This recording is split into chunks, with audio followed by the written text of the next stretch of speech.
दोस्तों मेरा नाम है गौरव और आज हम जानेंगे ऑस्मोटिक प्रेशर के बारे में। ये हमारा बॉटनी का 6th पार्ट है, बीएससी 3rd ईयर। तो चलो जानते हैं हम सबसे पहले इसके डेफिनेशन के बारे में। Pressure that is required to stop water from diffusing through a SPM और बैरियर बाय ऑस्मोसिस। जैसे कि अगर हम ये इसमें एग्जांपल देखें, जैसे कि ये दो कंटेनर हैं, ठीक है, एक ये ए और एक है बी। इसमें बी लिक्विड में बी लिक्विड और ए में ए। अगर इस लिक्विड को इस साइड को आना है तो जो प्रेशर ए लगाएगा उस बी लिक्विड को ए लिक्विड में आने के लिए, उस प्रेशर को क्या बोलेंगे हम? ऑस्मोटिक प्रेशर, ठीक है। और ये जो बीच में है, ये हमारी एक सेमी परमेबल मेम्ब्रेन और एक क्या कह सकते हैं इसको, बैरियर। और हम इसको अगर दूसरी डेफिनेशन से समझें तो ये हमारा osmotic pressure is how much force is required to get through the barrier in order to diffuse to the other side। कि इस बी को कितनी फोर्स लगानी पड़ेगी लिक्विड पे ताकि जो ये बैरियर है, ये जो बीच में एक बैरियर है, इसको वो पास कर सके और दूसरी साइड में क्या हो सके, डिफ्यूज हो सके। दोस्तों हम बात करते हैं ऑस्मोटिक प्रेशर के कुछ और पॉइंट्स की। सबसे पहले देखते हैं इस पॉइंट को। It is very important factor in botany because the intracellular environment is different from extra cellular environment. Botany में ऑस्मोटिक प्रेशर की बहुत ज़्यादा इंपॉर्टेंस है, क्योंकि जो सेल का इंट्रासेलुलर एनवायरनमेंट होता है, मतलब जो सेल के अंदर का एनवायरनमेंट होता है, वो जो सेल है उसके एक्स्ट्रा सेलुलर एनवायरनमेंट से बहुत ज़्यादा डिफरेंट होता है, ठीक है।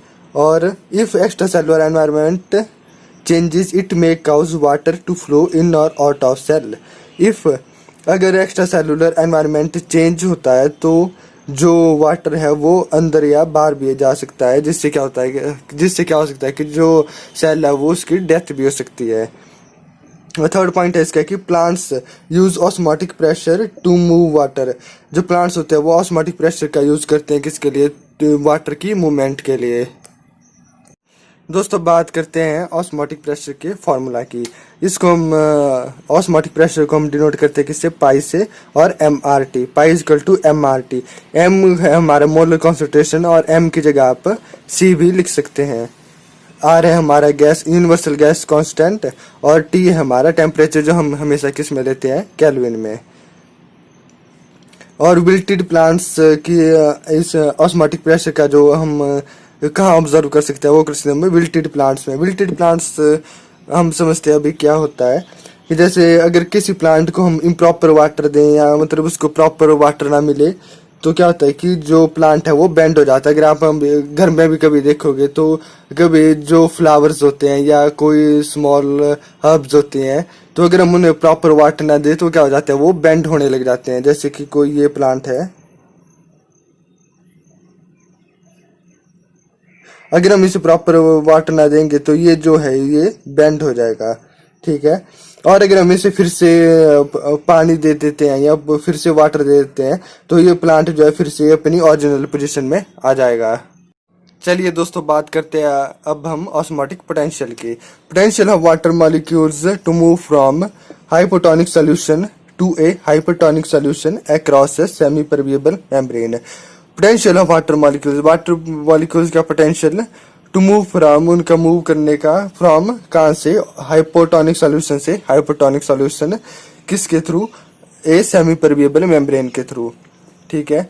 और हाइपोटोनिक सॉल्यूशन कौन सा होता है हमारा? जो होता है मोर H2O less water, more water होता है जिसमें और लेस सॉल्यूट होता है। और हाइपरटोनिक कौन सा होता है हमारा? जिसमें लेस वाटर होता है और मोर सॉल्यूट होता है। दोस्तों अभी हम बात करते हैं जैसे कि जो दूसरी डेफिनेशन है इसकी कि that potential of water to move between regions of different concentration across a semi permeable membrane. कि ये वाटर का वो पोटेंशियल होता है कि जो वाटर को मतलब डिफरेंट कॉन्सेंट्रेशन में मूव करने के लिए चाहिए होता है, ठीक है, across a semi permeable membrane. और ऑस्मोटिक पोटेंशियल को हम डिनोट करते हैं साई और पाई से, which is equal to negative of c r t. C है हमारा मोलर कॉन्सेंट्रेशन, आर हमारा यूनिवर्सल गैस कांस्टेंट और टी टेम्परेचर। और टेम्परेचर को हम किस में लेते हैं हम, केल्विन में। और एक और इम्पोर्टेंट जो नोट है इसका वो ये है कि hypotonic solution has more osmotic potential as compare to hypertonic solution. जो हाइपरटोनिक सॉल्यूशन होता है उसके पास ज़्यादा ऑस्मोटिक पोटेंशियल होता है किसके कंपेयर टू हाइपरटोनिक सॉल्यूशन के। दोस्तों अभी हम बात करते हैं वाटर पोटेंशियल की। It is a measure of how freely water molecules can move in a particular environment. कि वो मेजर होता है कि जो वाटर मॉलिक्यूल्स कितने इजीली एक पार्टिकुलर एनवायरनमेंट में मूव कर सकते हैं। जैसे कि अगर हम एक कंटेनर लेते हैं तो वाटर मॉलिक्यूल्स अगर हम इसमें रखते हैं तो वो कितनी इजीली वो इसके अंदर मूव कर सकते हैं, ये उसका मेजर होता है, मतलब इसका वो वाटर पोटेंशियल है। ठीक है, और ये कभी भी पॉजिटिव नहीं होता है, हमेशा नेगेटिव होता है। और इसकी जो मैक्सिमम वैल्यू होती है वो 0 होती है। और ये किसकी होती है वैल्यू, 0 वैल्यू प्योर वाटर, वो भी कब, एटमॉस्फेरिक प्रेशर पे। ठीक है, और मूवमेंट ऑफ वाटर मॉलिक्यूल्स कैसे होती है, area of higher water potential to area of lower water potential है।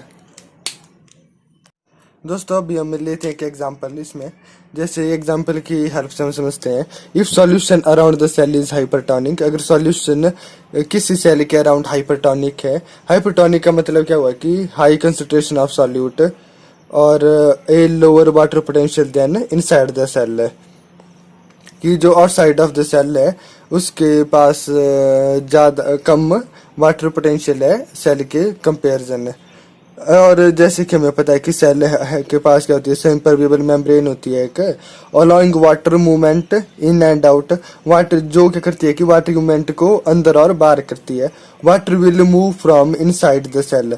जो पानी जो वाटर होता है सेल के अंदर वो क्या करेगा, move from inside the cell, cell के अंदर से निकलेगा। Where psi is higher, psi मतलब हमारा water potential, where psi is higher, water potential is higher to outside, बाहर को, of cell, where psi is lower, जहाँ पे साई कम है मतलब वाटर पोटेंशियल कम है। और अगर हम इस इंग्लिश में समझे एक बार फिर से, if solution around the cell is hypertonic there and as we know that cell has semi-permeable membrane allowing water movement in and out, water will move from inside the cell where psi is higher, psi यानी कि water potential is higher to outside of cell where water potential is lower। ठीक है, this can lead to the death of cell in living organisms। इससे क्या हो सकता है कि जो सेल है उसकी क्या हो सकती है, डेथ भी हो सकती है।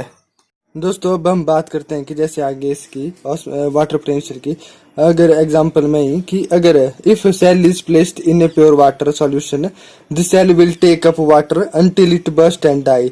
अगर हम किसी सेल को एक प्योर वाटर सॉल्यूशन में डाल देते हैं तो सेल क्या करेगा, वो उस वाटर को तब तक अपने अंदर लेगा जब तक वो डाई नहीं हो जाती, यानी कि उसकी डेथ नहीं हो जाती। Therefore cell need that environment that does not differ significantly in its solute concentration।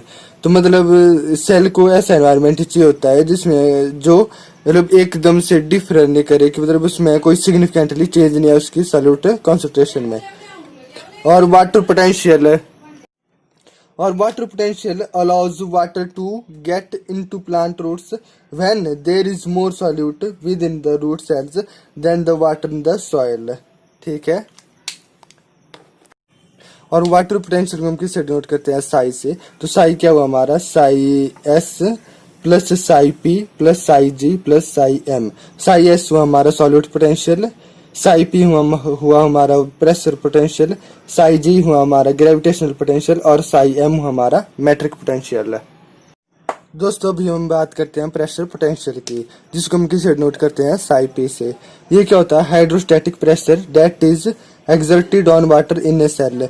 ये वो प्रेशर होता है जो सेल के अंदर पानी पर लगता है। और सेकंड है इसमें, in turgid cells its value is usually negative as entry of water causes the protoplast to push against the cell walls. और टर्जिड सेल्स में जो है प्रेशर पोटेंशियल की वैल्यू नेगेटिव होती है, क्योंकि जो जैसे पानी जैसे वाटर सेल के अंदर जाता है तो वो क्या कॉज करता है, प्रोटोप्लास्ट को to push against the walls, दीवार के अगेंस्ट पुश करता है। थर्ड हमारा, इन जाइलम सेल्स में क्या होता है, there is negative pressure potential as as a result of transpiration. Transpiration से क्या होता है कि जो जाइलम सेल्स में नेगेटिव प्रेशर पोटेंशियल होता है।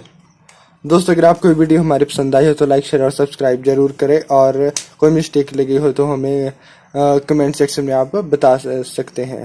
Thank you.